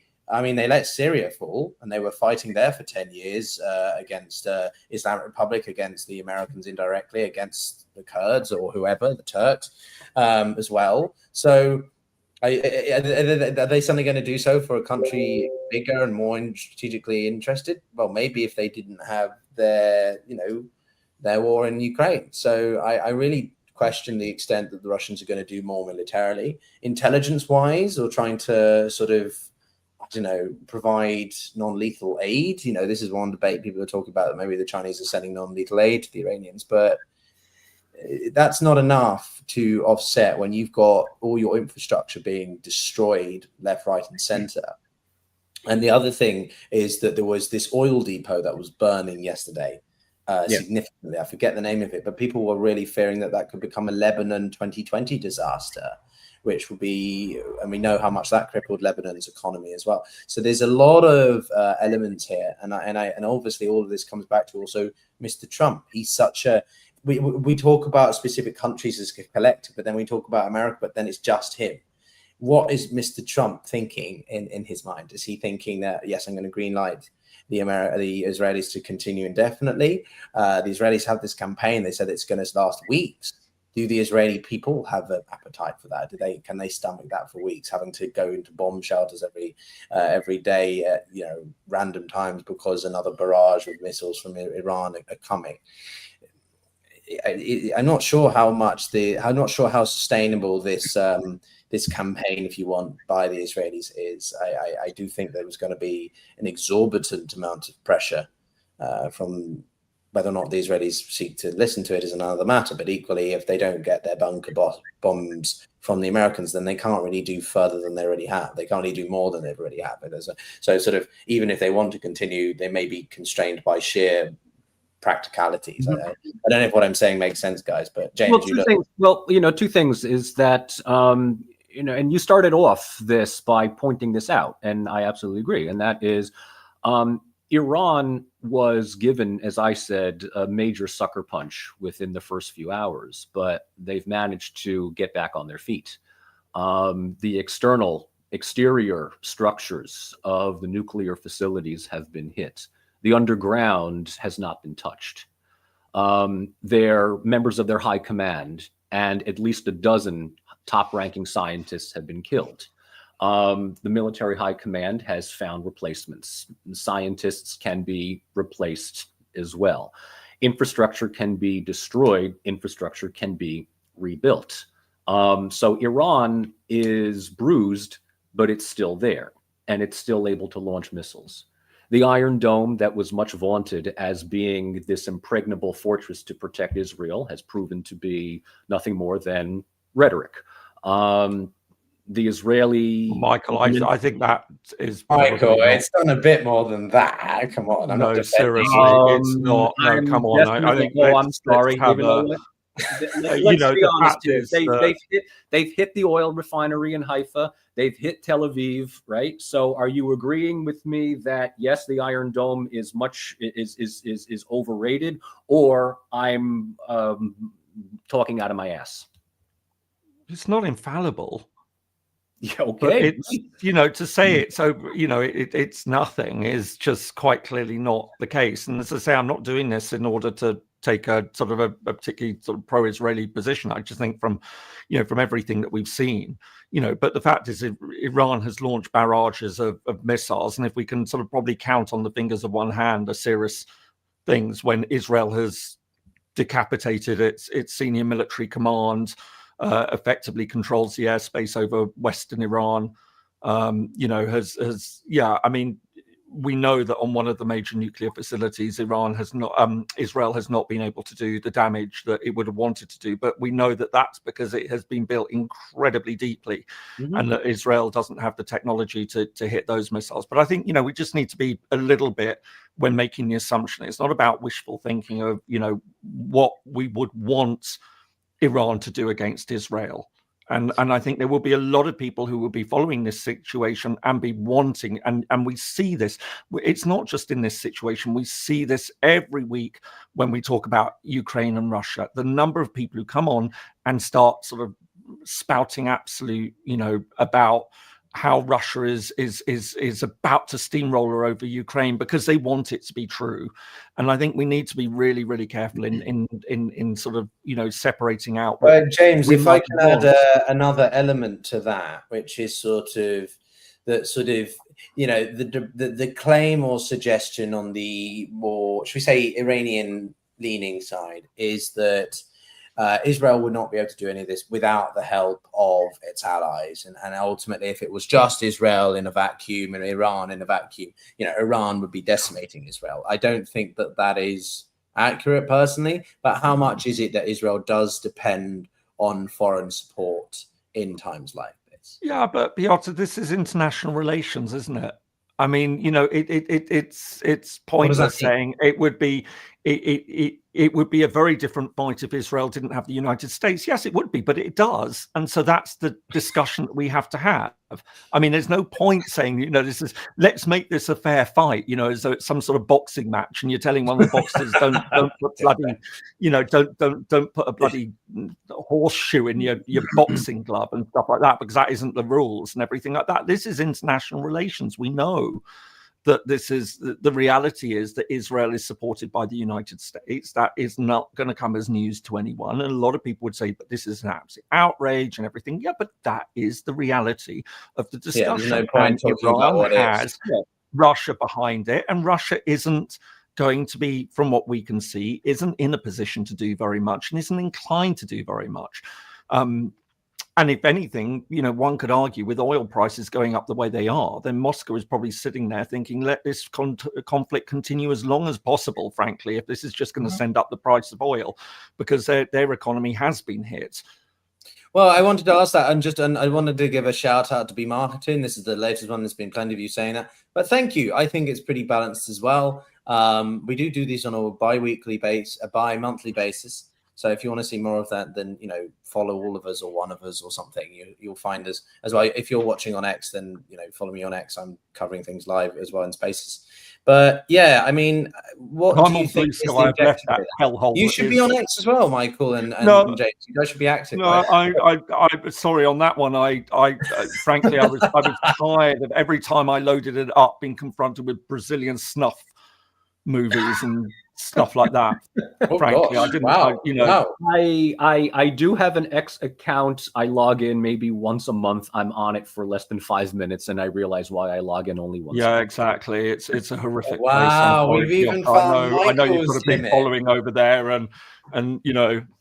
But Michael, you'd find a lot of people who align with your perspective on things, and I think you'd be very actually popular amongst the should we say Palestinian and Iranian line groups that, you know, feel as passionately as you do about elements of this issue. I feel you're missing out. You could be huge. You could be the new Jackson Hinkle. I'm kidding. You're far more substantive than him. I'm kidding. If you don't know who that is, don't worry, everyone. He's a deplorable person. But anyway, I don't know. So what is the end game here? Michael, the new deplorable person. Yeah, right. No, it's not. I'm joking. But like, no, sorry, that's bad. The deplorable Marxist. How about that one? We are two liberals and a Marxist, right? No, but so what do you think happens next? I guess as we've been going for an hour and a half. I don't know how long we want to continue. We could talk about this indefinitely. We've got a lot of absolutely. But I mean, where do you want to go? I mean, look, what happens next is Israel has its ace in the hole, and that is its Western support, diplomatic, economic, even military, if need be. You know, yes, I absolutely agree with James's assessment that you know, people say that it's not fair that the United States is going to back Israel in this fight against Iran. I mean, look, the United States has been backing Israel and defending it from, you know, in committing genocide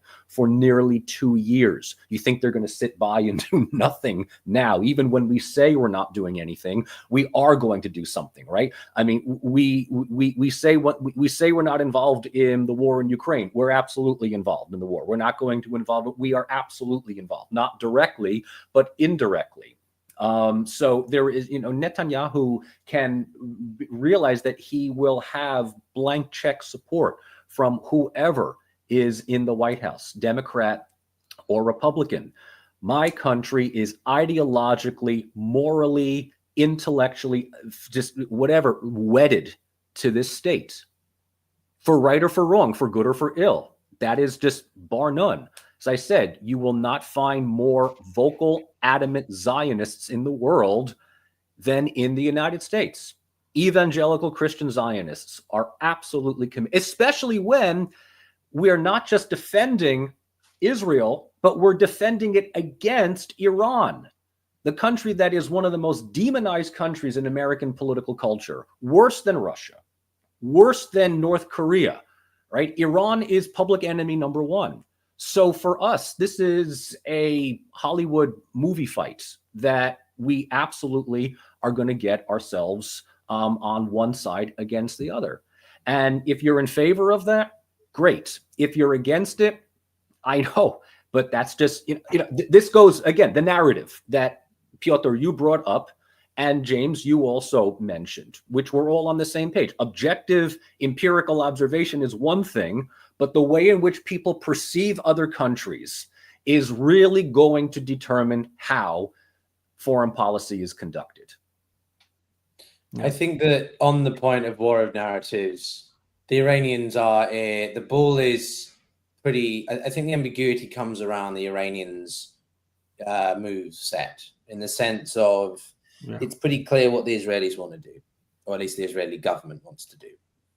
And they are the ones driving this, well, offensive, figuratively and physically, right? They're the ones that shifted the goalposts on Thursday when they undertook the moves that they did. Things you can argue whether or not the Iranians were negotiating in good faith, but, and stalling and feigning attention away from whilst doing whatever they were doing with the nuclear enrichment, right? That's harder to prove, but clearly what we can see is what has happened since Thursday. And so now the Israelis are in the driving seat in terms of what they're trying to achieve. Now, the debate is it full-blown regime change, or simply a sort of an incapacitation of Iran's nuclear assets and infrastructure to such a point that they have no choice but to negotiate with much more clearer or on goodwill. But as it stands, they have pulled out of the negotiations today. They are, not seeking to, there's no clear time horizon when those might return. Trump is saying that they should make a deal, but at the same time, the Americans are acting on support of the Israelis on the ground, in the air, and over the sea. Carrier strike groups are being reorganized around the Gulf as we speak. So on the one hand, we've got diplomatic communiques. As always, the military arm moves either in tandem or in contrast. And so I don't personally see this going on for weeks. I don't think there is an appetite for that. Equally, because what's quite interesting, actually, is we have a very engaged community here, but sort of, if you look at the live streams, right? So, for example, when Russia invaded Ukraine fully in 2022, you can go onto the live, how BBC or different mainstream media outlets have their live coverage thing, and you can see that X amount of people were watching. When that happened, I think more than 500,000 people watching live on the BBC feed.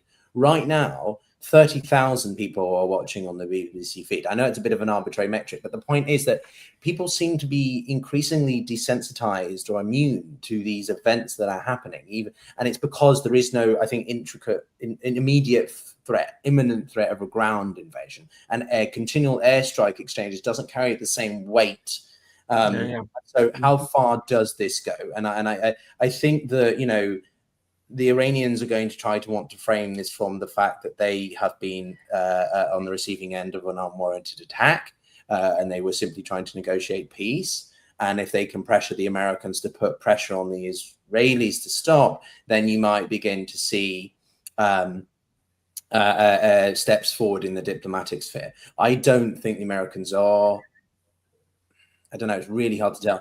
If the Americans do get involved, obviously with a bunker blast bomb, then we are whole hog in, all out military scenario. We're going to destroy all of the Iranians' assets, etc. But if the Americans remain on the fence and somewhat restrained, then the Israelis are not going to have the ability to achieve their maximalist objectives of regime change.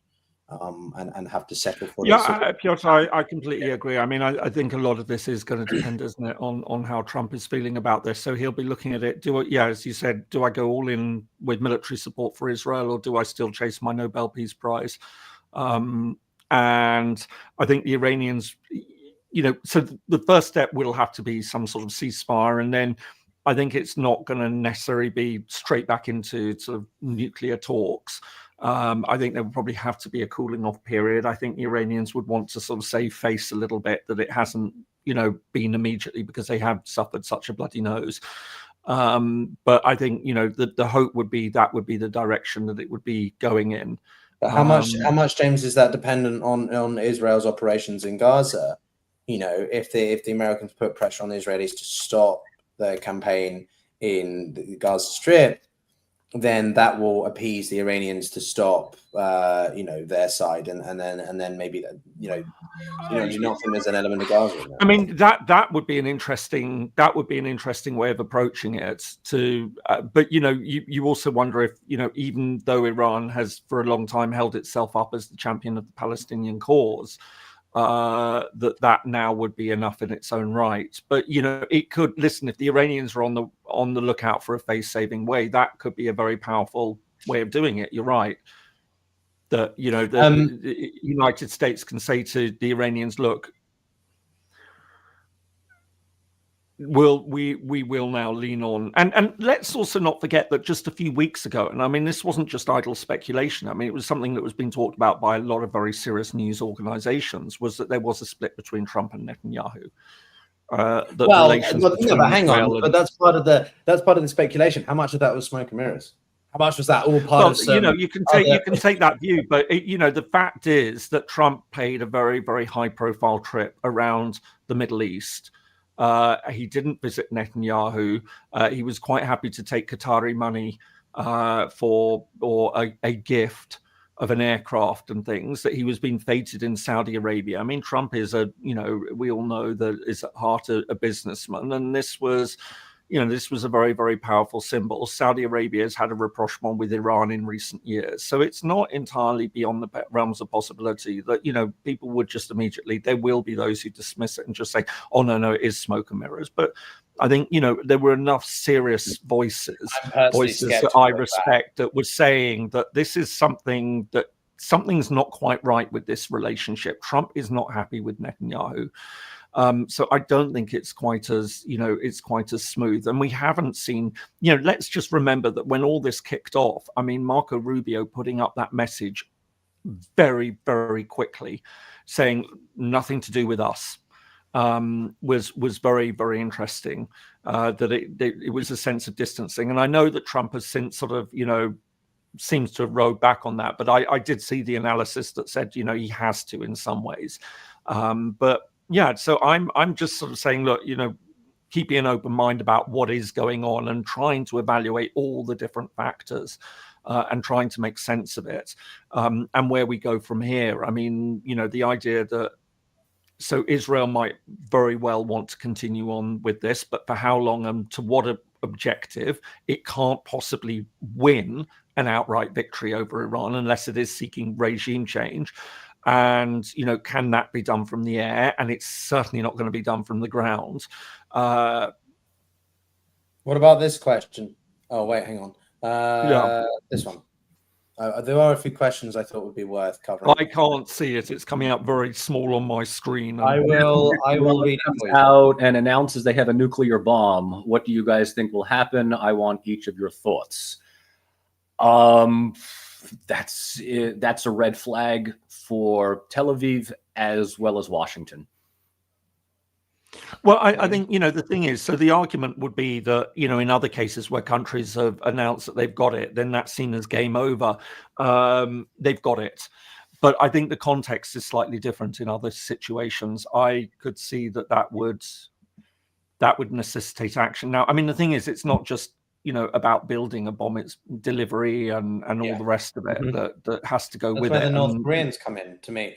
From my perspective, I'll reiterate and expand on something that I said from the beginning, which was that the Iranians have a very capable bunch of scientists, but they also lack it. You can't destroy knowledge, I guess I'll reframe what I mean. You can't destroy knowledge. You can destroy the scientists, which the Israelis have done, taken out, but that knowledge exists. And whilst the Israelis may have set back the Iranians in the short term, in the longer term, which it's difficult to gauge what we mean exactly by short or long term, they may have ramped up the sense of necessity that if the regime is facing an internal pressure from the people, which again, I'm not sure how much is support or not support for the Islamic Republic, versus also external pressure, then you're going to go whole hog, head down to get the bomb, because a nuclear bomb is independent of, I hate that StreamYard does that, because it's independent of the people. You can have a bomb. It's not like having a big military, which requires you keeping a lot of people on side, right? It's not a military junta. You have a bomb, and you can still be facing pressure from your domestic people or whatever, right? So it's indifferent to that, but also because it works as a hell of a deterrent to others outside, right? Yes. Apart from so that may well be the biggest single asset the Iranians need, or the Islamic Republic regime needs, to ensure its survival, which is what regimes are all about. And then in terms of delivery, well, that's where the North Koreans come in. Again, I don't think the Russians are going to be willing to share this kind of information, be it to finish acquiring the payload versus delivering it. The North Koreans, they've got less to lose. They're the most isolated nation state in the world, arguably speaking. So that is certainly a possibility. And if they come out and announce that, well, that is the biggest question. I've had guests on who are as hawkish, from Jason Brodsky, to are incredibly, moderate, and think that the JCPOA was a good thing and valuable. And no one seems to have a consistent answer about what the Americans would do. Right, if Iran is a nuclear capable nation, well, okay, they have a bomb now. Well, that's just it. We sort of find a way to manage it. So let's expand this by looking at, to my knowledge, the 4 countries outside of the original 5 that have now, 2 have officially declared themselves nuclear: India and Pakistan. North Korea is, for all intents and purposes, a nuclear power, and so is Israel, right? Worst kept secret in the world. What is the response to all of these 4? India's declaration of it becoming a nuclear power, if I'm not mistaken, was in 1998. So the internet was not as active in social media as it is today, but that was immediately countered with Pakistan. So the understanding is that the 2 countries kind of balance each other out, and it's just sort of a fait accompli. Israel having nuclear weapons, no one's going to say anything about that, aside from Israel's critics like Iran, among others. North Korea managed, against all odds, to become a nuclear power simply by threatening to destroy any of its neighbors in the event of any attack. And it's not with nuclear weapons, it's just with its enormous stockpile of missiles that are immediately targeting Seoul, Tokyo, among others. So the understanding with North Korea is tread lightly, because they may just decide that today's the day to go all doomsday on the region.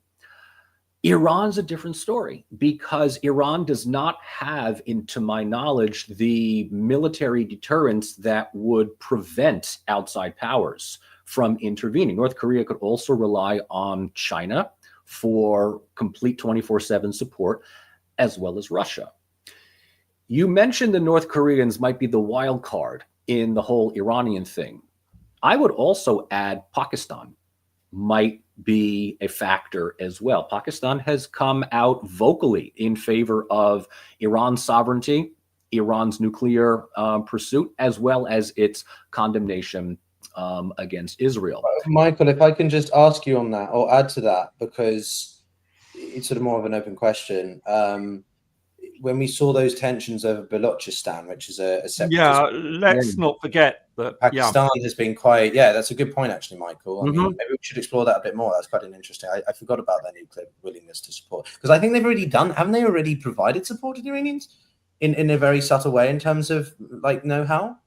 I mean, to my knowledge, again, I'm not an expert on the field here, but I know that Pakistan is a potential player in this. Note potential. Not, note potential here. Well, I mean, look, there was the case of AQ Khan, who was supplying nuclear secrets, which those of a certain age will remember. That was a very high profile example of Pakistan providing nuclear know-how, and it got a very, very heavy slap on the wrist for doing so. I mean, the relationship between Pakistan and Iran has traditionally been very close, but in recent years it has come under strain. Piotr, you mentioned Balochistan. So for anyone who doesn't know, the westernmost part of Pakistan, the largest of Pakistan's provinces is Balochistan, and there's a Balochistan that exists in Iran as well. And in both territories, it's been a bit restive. They're insurgent movements, and both countries have accused the other of supporting each other's insurgents and things. Although, as I say, traditionally, Iran and Pakistan have had good relations. So it's not maybe quite as clear cut as it may have been 10 years ago, even. Something just to bear in mind.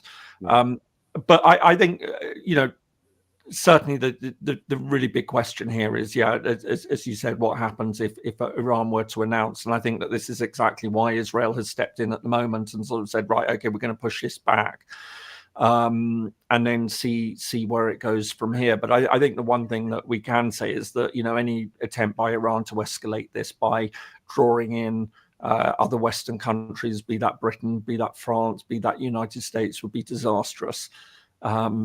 That it would complicate matters. But again, we aren't aware of what the Iranian thinking is at the moment. It might be defiance, just simply says, right, we're going to go for it. But it might also be that cooler heads are saying, look, we need to stop this. We're not in a position to beat Israel, and if we want to escalate it that next level, then we could be looking at something very dangerous. I would also say that what they fear is not so much regime change, but regime weakening. Take a look at what happened in Syria. I guess you could call it regime change with the fall of the Assad government, but I don't think that no three of us here would regard the current government in Damascus as unified, as strong, and as stable. It is sort of the Libyanization of a country, which could very well happen in Iran. There are a number of regional and ethnic tensions within the country that, if given an opportunity by the outside, look, we don't do regime change. You know what we realize in the West? We realize that we can do a lot more damage just by weakening a country, not by installing a puppet government, but just by weakening the country and letting it collapse from within. Yeah, we've just mentioned Balochistan, but you're right. Up in one of those major issues. How about the idea that a good chunk of northwestern Iran is Azerbaijani? Yeah, I was about to say exactly, the Azeri community, the ethnic Azeri community in northwest. Yeah, and let's also not forget that there has also been in recent years a very difficult relationship between Azerbaijan and Iran. Yes.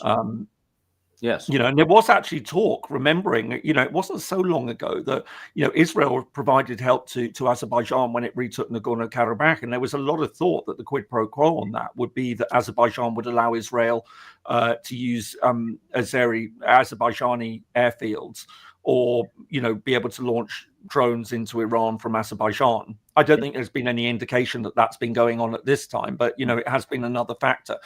So it's incredibly complicated, isn't it? This is why I love these streams, though, because the summary of it. We've covered so much, and the Pakistani point that you raised, Michael, is a really really good one. I completely overlooked it, to be honest, on the nuclear aspect, and I'm going to dig more into that. But also, I think that I don't know if the Syrian situation is quite as bad as Libya. Whether or not you like Gilani, he seems to be holding it together. Maybe you disagree on that, but I'm not sure it's as bad. But what I think is quite interesting is the passiveness of all the countries in between, not willing to get involved. Quite clearly, also the way that Hezbollah were very quick to say, we will not initiate, quote unquote, anything in this matter. The Houthis are clearly doubling down in their willingness to back up the Islamic Republic. But then countries that, Syria doesn't want to do anything. They don't want to get involved. And the emboldenedness of Lebanon in response to Hezbollah, right? In the past, Lebanon government were quite sort of, we can't really do anything because it's Hezbollah, but they've been largely decapitated with the loss of Nasrallah and such. And suddenly the Lebanon government is a lot more forthright. So you do see a shift in the balance of power or rhetoric in certain smaller areas. But I guess, I don't know, for the last, should we say, 10 minutes or so, what would you say you think should happen versus what you think could happen? There's a difference between preference and expectation, right? I don't know, Michael, what do you think? what should happen versus what, I mean, we've spent the last hour and a half sort of talking about the differences between. Well, let's let's bring it together, right? I mean, what I would like to do, I mean, I'd like to address something that James brought up, not anything specific, but a big picture, right? A big picture here.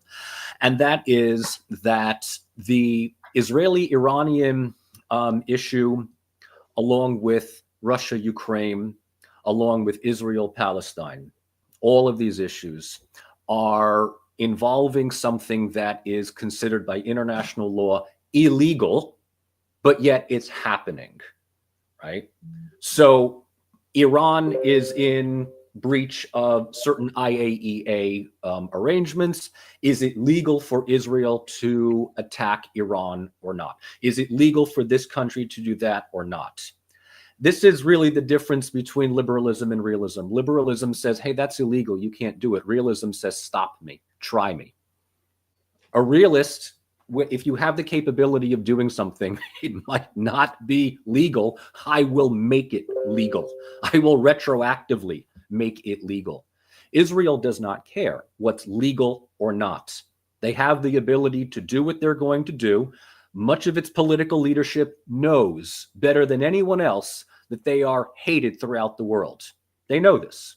They don't care. You might as well just finish out what it is that you're doing. They don't care about public opinion. They're going to do what they're going to do because at this point, you don't back out of a fight that you are already in. If you have a gun and you shoot a large animal, an elephant, and you don't kill it, but you just piss it off, you don't run, you continue. This is what they're doing. And so in that regard, the world that we're looking at today is back to might making right. And but Michael, no, listen. I mean, you know, I'm not condoning it, James. I'm not condoning it. I mean, no, but I take a slightly different view on this. I mean, because you know, I do tend to be the naive view of international law, but in this case, I can also see that international law is quite explicit that you don't develop nuclear weapons. Well, then somebody needs to remind this to the state of Israel. Oh, and while they're at it, remind them that genocide is not a good thing. I don't know. Maybe they should notice that. If they're going to preach that. But, you know, I mean, you know, we're just, you know, my point was a corrective to the view that Israel is breaking international law because it's attacking Iran on a preemptive basis, and I'm saying that, you know, international law is also quite clear that you don't develop nuclear weapons. And yes, we have seen other countries do it, and it's highly regrettable. But, you know, this is a situation, as I say, where taking it back to the early part of the discussion, these are two countries which have been effectively fighting a proxy conflict for a very long time. It's been a shadow war that has been going on for many decades. We have seen time and time again that Iran has supported Hamas, it's supported Hezbollah, it's been supporting the Houthis, it was supporting Assad. You know, this isn't just suddenly out of the blue, and Israel has been taking for quite a long time now. Again, we can come back and say that Israel has also created the conditions for that by not addressing the Palestinian issue.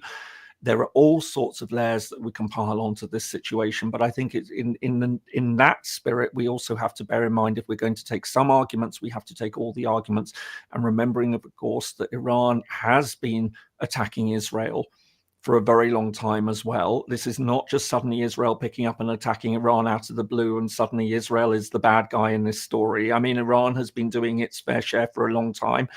And Iran is developing nuclear weapons. And you could say, yes, Israel's got a nuclear weapon, but Israel has never threatened to annihilate, you know, Iran with it. I mean, you know, it might not be happy with Iran, but Israel's position has never been that it doesn't believe in the right of Iran to exist, and it wants to wipe it off the face of the earth. So I think, you know, we do need to balance out the existential element of this.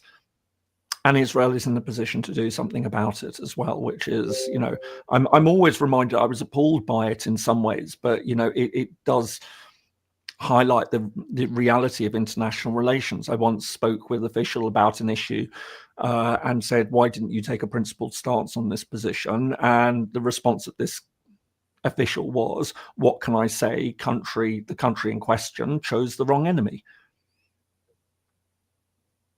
And that, sometimes, for all my support of international law and peacemaking and things, I mean, we can see that there are those occasions. I think what's interesting is Iran has been spoiling for a fight for a very long time. And as I say, I'm not going to, I'm quite happy to be critical of Israel, and what it's done in Gaza. I am very critical about what it's been doing in the West Bank, which is absolutely appalling. I highlight about the ICJ opinion, but let's, as I say, keep some perspective on what we're seeing at the moment. Iran has been spoiling for a fight for a very long time. It's picked it. But James, spoiling for a fight that they didn't think they'd actually ever get, because the perception of their proxy network. Yeah, precisely. And you know what? Right? Do you not Let that be a lesson to everyone. Because you spoil for a fight, you might get it. And I'm not saying, it's great, the situation. As I say, I've spent most of my career working on peace processes, but I know as well as, sometimes what we're seeing, we've known for decades that this has been a possibility. This is what the opening point in this conversation is. We're now at a point that many have predicted for a long time, a day that could come. I think what's interesting is that this is so much about the sort of the moralistic versus realistic arguments. Both of you in your own respective ways have sort of emphasized that sort of, I think a lot of people who talk about the injustices and events that are happening in Palestine, we agree with what's happening, but unfortunately the cards don't fall in that way. Israel holds the cards at the moment, and so it's this dichotomy of sort of what you want to have, and that's why I frame the question, I guess, is what I'm saying, versus what do you think should happen. Yeah, I just appeal to people that before they think about this situation, whichever side they support, take it in the round, and don't just throw your support behind one because you don't like the other, but actually understand that there is law and geopolitics.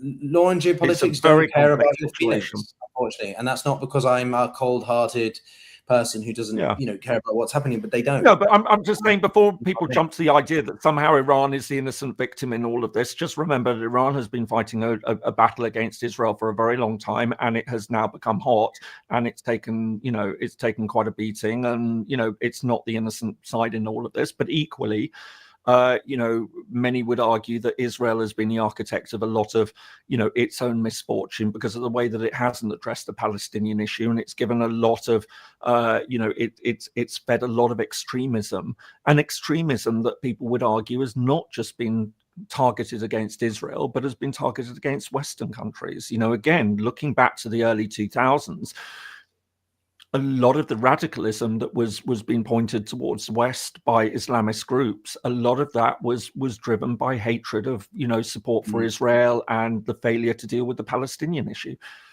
Now, one could also then come back and add in an extra layer of complexity by saying that these were people who would never have been willing to accept a two-state solution anyway. They would have only ever accepted the elimination of the state of Israel. That's as may be. But I would put this one as the sort of final question: what is a realistic path to peace? Well, that means a less extreme version of leadership in both. As I said, I think the circumstances now would be very different if we didn't have an ultra-nationalist government in Israel, hell bent on, and that's not defending what James has denied, ignoring what James has just said, but you have the most extreme government in Israel's history, also led by a bloke who has had this wet dream of wanting to do this since the 90s. Plus, he's indicted. So how much of this is his desire to stop his own domestic reputation and instability and etc., right? And he's facing war crimes already for his actions in Gaza. So there's a lot of personal elements in this. But then, of course, you have to see some kind of different. I'm not going to call for regime change. I'm just saying you have to see some kind of shift in the power structure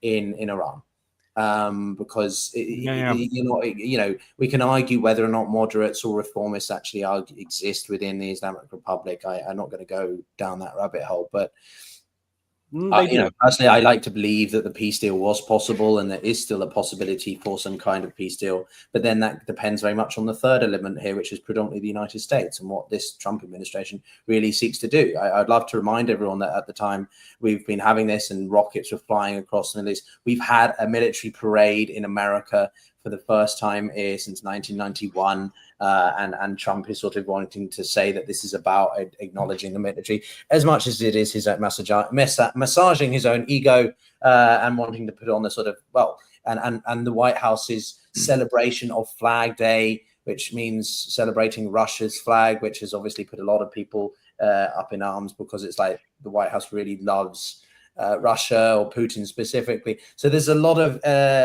layers here from the diplomacy, but also just the personal, and whether Trump is like, I'm going to wake up today, screw it, let's go in. Why not? Let's have a go and see if we can. I can be the crowning. It can be my crowning achievement of my second term, the eradication of the Islamic Republic of Iran.